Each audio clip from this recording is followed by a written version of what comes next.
Hello everyone, welcome to episode 3 of my journey series.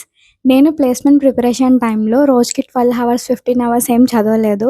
కానీ నేను follow అయిన ఒక సింపుల్ రొటీన్ వల్ల 3 జాబ్ ఆఫర్స్ని క్రాక్ చేయగలిగాను. హలో వీడియోలో ఎగ్జాక్ట్లీ నా డైలీ రొటీన్ని మీతో షేర్ చేసుకుంటాను. Let's get started. ఈ morning 6 AM to 9 AM morning time మొత్తం నేను Java, core Java and coding problems practice చేసేదాన్ని. ఎందుకంటే మార్నింగ్ కొంచెం మైండ్ ఫ్రెష్గా ఉంటుంది కాబట్టి కోడింగ్ అండ్ ప్రాబ్లమ్ సాల్వింగ్స్కి అది బెస్ట్ టైం అని నా ఒపీనియన్. అండ్ నా కాలేజ్ టైమింగ్స్ వచ్చేసి మార్నింగ్ 10 AM నుంచి ఈవినింగ్ 4 PM వరకు. అండ్ నా కాలేజ్ టైంలో ఫ్రీ టైం దొరికిన ప్రతిసారి నేను కోర్ సబ్జెక్ట్స్ని ప్రిపేర్ అయ్యేదాన్ని. Like oops, DBMS, SQL, operating systems and computer networks. వీటి పీడిఎఫ్స్ని నేను ఫోన్లో అండ్ నా బ్యాగ్లో కూడా ఒక హార్డ్ కాపీ పెట్టుకునేదాన్ని. టైం దొరికిన ప్రతిసారి ఒక కాన్సెప్ట్ని రివైజ్ చేసేదాన్ని. And honestly when ever I didn't have important classes, internships మీద వర్క్ చేయడం లేకపోతే హాస్టల్లో సెల్ఫ్ స్టడీ చేయడానికి ప్రిఫర్ చేసేదాన్ని. ఈవినింగ్ 5 PM టు 7 PM ఈ టైం మొత్తం కూడా యాప్టిట్యూడ్ ప్రిపరేషన్ కోసం డెడికేట్ చేసేదాన్ని.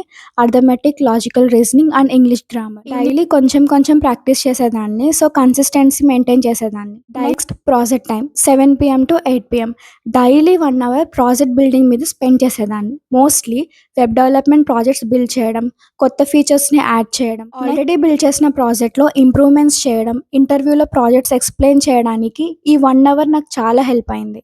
ఒక ఇంట్రెస్టింగ్ హ్యాబిట్ చెప్తాను. 8 PM తర్వాత నేను ఆల్మోస్ట్ అసలు చదివేదాన్నే కాదు.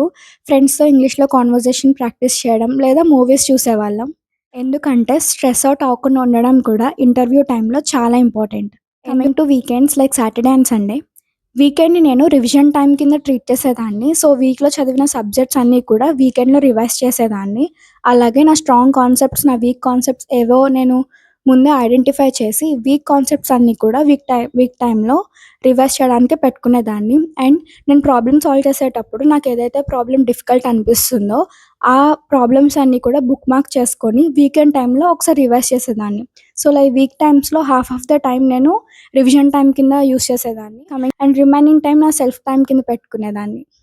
అండ్ వీకెండ్స్లో కూడా నెక్స్ట్ వీక్ ఏం ప్రిపేర్ అవ్వాలనేది ఒక క్లియర్ కట్గా నేను ఒక టైం టేబుల్ వేసుకొని ఉండేదాన్ని. అండ్ ఫైనలీ ఇదే నేను ప్లేస్మెంట్ ప్రిపరేషన్ టైంలో ఫాలో అయిన రొటీన్.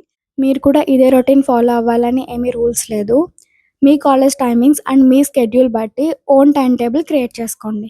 కానీ ఒక విషయం మాత్రం గుర్తుపెట్టుకోండి, consistency is always more powerful than studying for long hours. Next ఎపిసోడ్లో ప్రిపరేషన్ టైంలో నేను యూజ్ చేసిన బెస్ట్ ఫ్రీ రిసోర్సెస్ షేర్ చేస్తాను. So don't miss it. Next if you like this video please like, share and subscribe and see you with the next episode. Bye bye.